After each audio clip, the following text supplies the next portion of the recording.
Halo, Assalamualaikum warahmatullahi wabarakatuh. Pada video kali ini kami akan mempresentasikan hasil diskusi kami dalam bentuk PowerPoint yang bermaterikan superskalar. Sebelum itu, izinkan kami memperkenalkan diri terlebih dahulu. Perkenalkan, nama saya Ananda Fitra Diraja.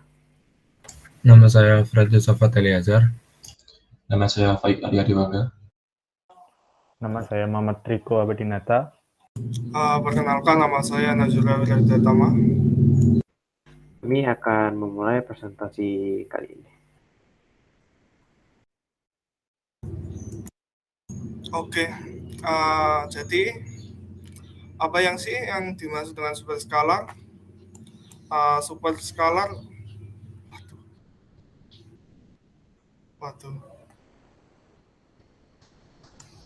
superskalar adalah sebuah unit prosesor yang dapat mengeksekusi dua atau lebih operasi skalar dalam bentuk paralel.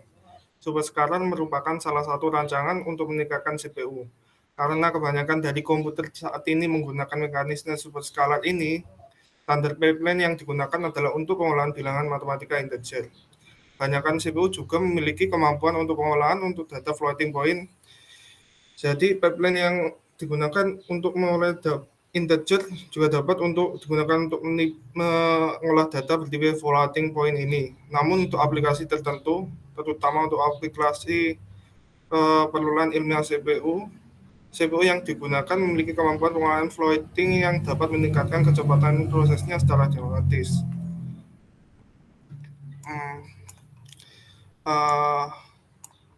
Oke, yang kedua yaitu apa sih yang dimaksud dengan super pipeline?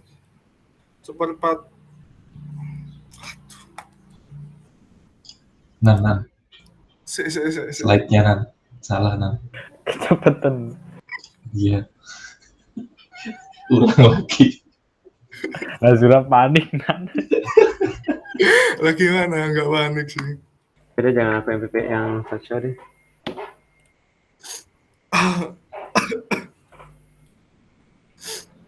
Enggak, ini aja kita langsung yang tadi itu di-cut aja, yang dimulai dari ini. Kan kita udah perkenalkan diri, kita langsung mulai masuk materi aja. Tadi cut aja. Iya. Masuk ke materi aja. Yang perkenalan pakai yang tadi aja. Iya. Share screen Maizur.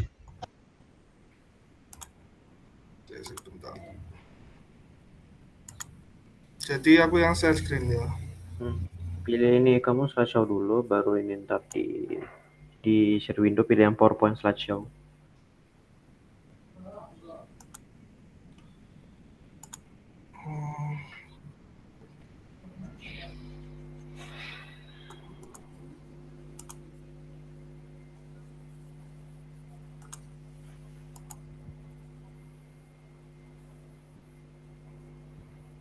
PowerPoint slideshow.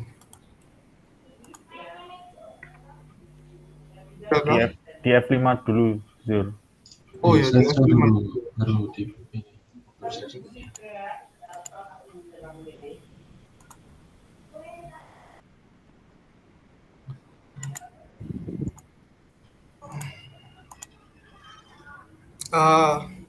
Ini toh. Nah, Gas. langsung ke materi aja. Oke.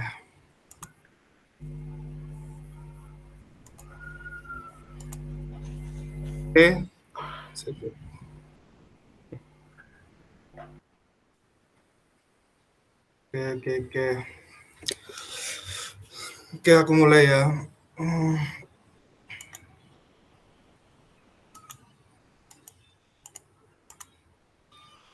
Oke, yang pertama yaitu apa sih yang dimaksud dengan superskalar? Superskalar adalah sebuah unit prosesor yang dapat mengeksekusi dua atau lebih operasi skalar dalam bentuk paralel. Superskalar merupakan salah satu rancangan untuk meningkatkan kecepatan CPU. Karena kebanyakan dari komputer saat ini menggunakan mekanisme superskalar ini, standar pipeline yang digunakan untuk pengolahan bilangan matematika integer, dan juga kebanyakan CPU juga memiliki kemampuan untuk pengolahan tipe data floating point. Pipeline yang mengolah integer dapat juga digunakan untuk mengolah data bertipe floating point ini. Namun untuk aplikasi tertentu, terutama untuk aplikasi keperluan ilmiah, CPU yang memiliki kemampuan pengolahan floating dapat meningkatkan kecepatan prosesnya secara dramatis. Oke, yang selanjutnya yaitu superscalar execution.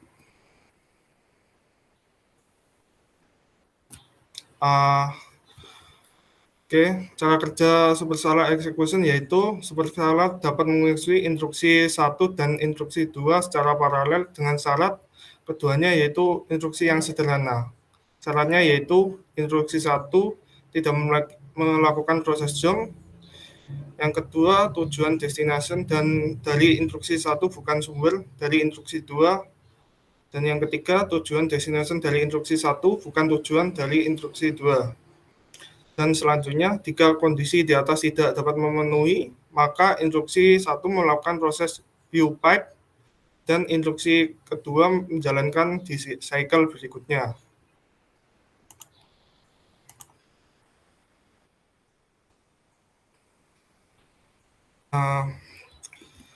Selanjutnya yaitu superscalar block diagram.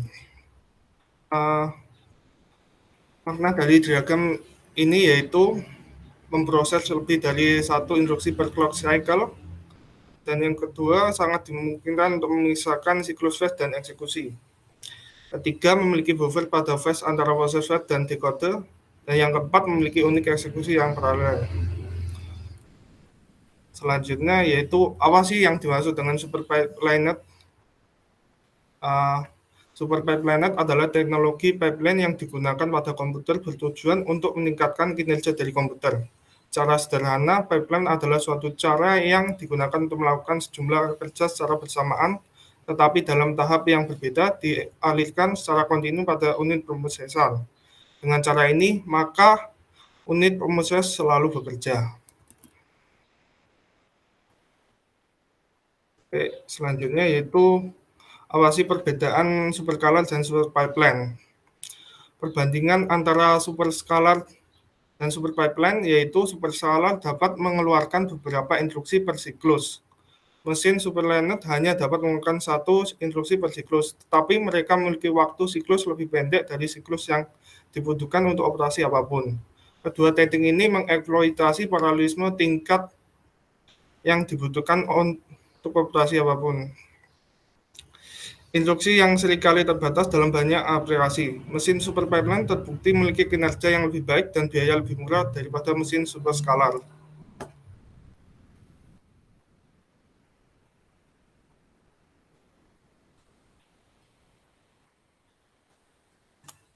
Kemudian ada implementasi superscalar. Jadi yang pertama itu ada proses fetch dari beberapa instruksi secara bersamaan. Yang kedua itu logika untuk menentukan ketergantungan sebenarnya yang meliputi nilai register. Yang ketiga, mekanisme untuk mengkomunikasikan nilai tersebut. Yang keempat, mekanisme untuk menginisialisasi instruksi paralel. Selanjutnya adalah tersedianya sumber untuk eksekusi paralel dari beberapa instruksi. Yang terakhir adalah mekanisme processing instruksi dengan urutan yang sesuai. Kemudian ada CPU yang menerapkan arsitektur superscalar. Ada Intel dan AMD. Untuk Intel bisa dilihat ini contoh-contohnya, dan AMD juga bisa kita lihat di sini contoh-contohnya.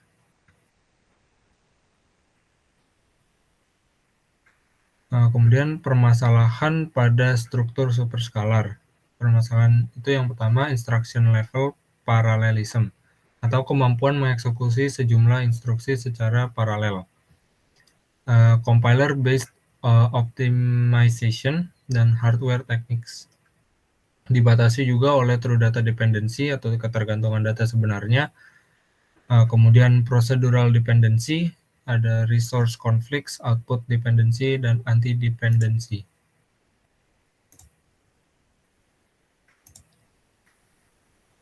Kemudian ini ada contoh dari true data dependency. Add R1, R2 ini merupakan instruksi pertama, dan move R3, R1 ini instruksi kedua. Jadi instruksi kedua itu bisa diambil dan dikode, tapi tidak bisa dieksekusi kalau instruksi pertama itu belum dieksekusi. Jadi instruksi kedua membutuhkan data yang dihasilkan oleh instruksi pertama.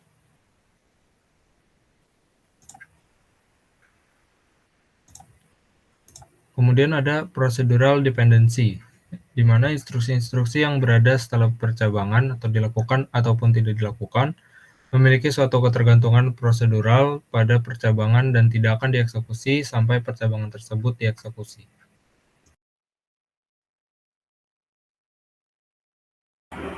Selanjutnya, resource conflict.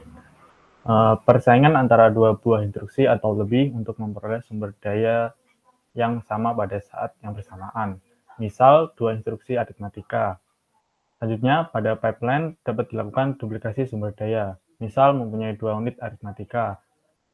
Kemudian, unit fungsional tertentu dipipeline-kan juga. Next.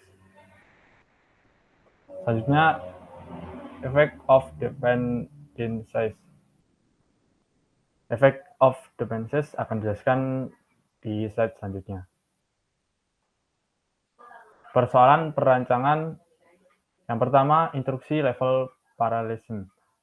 Instruksi-instruksi yang terdapat pada rangkaian bersifat independen sehingga dapat dieksekusi secara paralel dengan cara overlap atau bertumpang tindih. Selanjutnya ditentukan oleh ketergantungan data dan prosedural. Yang kedua, machine parallelism, yaitu kemampuan prosesor dalam memanfaatkan paralelis tingkat instruksi. Selanjutnya ditentukan oleh jumlah instruksi yang dapat diambil dan dieksekusi secara bersamaan. Kedua hal tersebut merupakan faktor penting untuk meningkatkan kinerja. Next. Selanjutnya, instruction issue policy. Yang pertama, proses penginisiasian eksekusi instruksi di dalam unit-unit fungsional. Yang kedua, prosesor mencoba mencari posisi di depan instruksi saat itu untuk mendapatkan instruksi-instruksi yang dapat dibawa dan dapat dieksekusi. Selanjutnya, dalam hal ini terdapat 3 pengurutan. Yang pertama, urutan diambilnya instruksi. Yang kedua, urutan dieksekusinya instruksi. Dan yang ketiga, urutan pertukaran register dan lokasi memori dari instruksi. In order completion. Yang pertama, menerbitkan instruksi dalam urutan pasti yang akan diperoleh oleh eksekusi sekuensial dan dengan menuliskan hasilnya dengan urutan yang sama atau in order completion. Yang kedua, tidak begitu efisien. Kemudian yang terakhir, MyFet lebih besar daripada satu instruction. Berikutnya ada in order issue, out of order completion. Prosesor akan mendekode instruksi hingga dijumpai ketergantungan atau konflik. Berikutnya, tidak akan ada instruksi lainnya yang akan didekode sampai konflik bisa diatasi.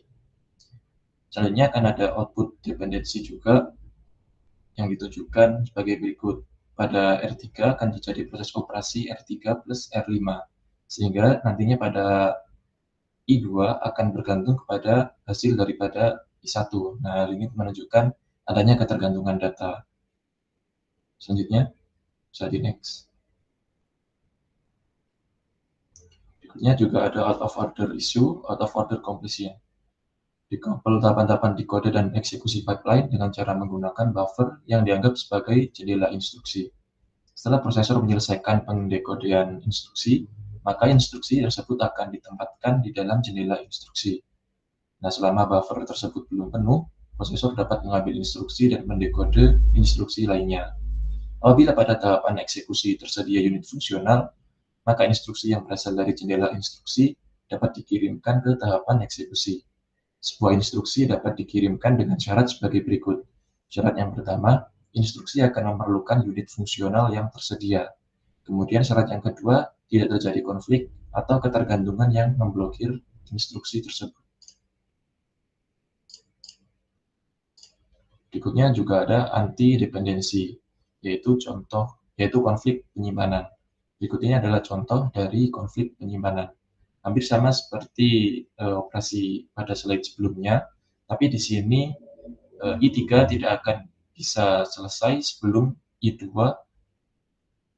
dimulai, dan I2 juga akan memerlukan nilai dari yang ada di R3.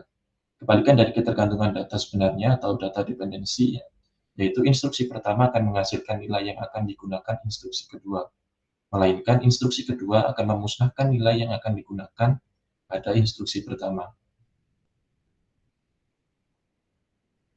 Berikutnya juga ada register renaming. Output dan anti-dependensi muncul karena nilai dalam register tidak dapat lagi merefleksikan nilai-nilai yang ditentukan oleh aliran program. Register allocated dynamically. Register tidak akan diberi nama spesifik. Pada saat nilai register yang baru dibuat, maka sebuah register akan dialokasikan bagi nilai tersebut. Berikut adalah contoh dari cara penggunaan dari register renaming. Dimulai dari instruction 1 sampai 4, di situ setelah dituliskan lokasi register secara logikal bukan secara fisikal, di mana referensi register tanpa subscript ini berkaitan dengan referensi register logikal yang ditemukan dalam instruksi. Referensi register yang bersubscript berkaitan dengan register perangkat keras yang dialokasikan untuk menampung nilai yang baru, sehingga untuk instruksi saat ini register ditulis dalam bentuk logical bukan bentuk fisikal, jadi dilakukan dibuat secara seakan-akan dibuat virtualized register seakan-akan dalam alur pemrograman. Jadi next. Kemudian ada machine parallelism. Ada 3 teknik perangkat keras untuk meningkatkan kerja. Yang pertama duplication of resources, yang kedua out of order issue, yang ketiga renaming. Fungsi duplikasi itu tidak akan cukup worth kalau tidak hadir apabila register renaming ini tidak terlibat. Kemudian kita butuh semacam instruction window yang membutuhkan yang cukup besar, bisa lebih dari 8. Apabila jendela instruksi tersebut terlalu kecil, maka ketergantungan data akan menghambat kerja unit-unit fungsional. Kemudian telah disebutkan sebelumnya ada 2 teknik dalam superscalar, yaitu branch prediction dan speculative execution. Dalam branch prediction, program yang terdiri dari kelompok perintah bercabang sering digunakan dalam pemrograman. Contoh kasus if, else, for loop, while loop, dan seterusnya. Nah, pada CPU yang mendukung perintah percabangan ini, CPU membutuhkan cukup banyak clock cycle, mengingat CPU menempatkan semuanya pada pipeline dan menemukan perintah berikutnya yang akan dieksekusinya.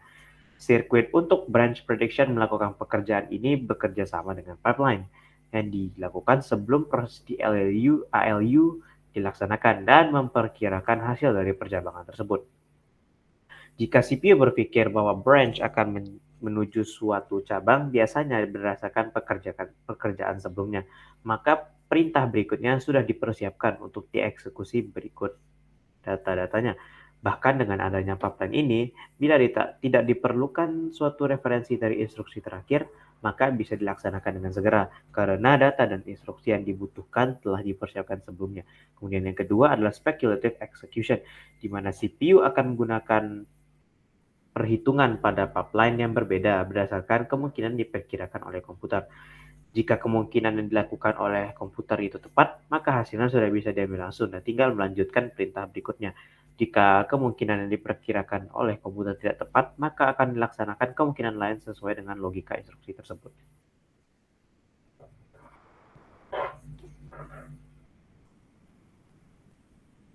Iya, boleh di next slide-nya. Kemudian ada extra transistor. Teknik yang digunakan pipeline dan superscalar untuk melakukan branch prediction dan speculative execution ini tentunya membutuhkan ekstra transistor yang tidak sedikit untuk hal tersebut, di mana CPU saat ini membutuhkan yang namanya branch predictor untuk memberikan solusi seperti ini. Sebagai perbandingan, komputer yang membangkitkan pemrosesan pada PC pertama yang dikeluarkan oleh IBM pada mesin 8088 memiliki sekitar 29.000 transistor. Sedangkan pada mesin Pentium 3-nya Intel dengan teknologinya superscalar and super pipeline mendukung branch prediction, speculative execution, serta berbagai kemampuan lainnya memiliki sekitar 7,5 juta transistor. Beberapa CPU terkini lainnya seperti HP 8500 memiliki sekitar 140 juta transistor, dan seperti CPU-CPU saat ini sudah memiliki sekitar 2 miliar lebih transistor untuk CPU generasi saat ini. Baik, sekian presentasi dari kami. Mohon maaf apabila ada kata yang salah, kami mohon maaf. Sekian dari kami. Terima kasih atas perhatiannya. Kami pamit undur diri. Assalamualaikum warahmatullahi wabarakatuh.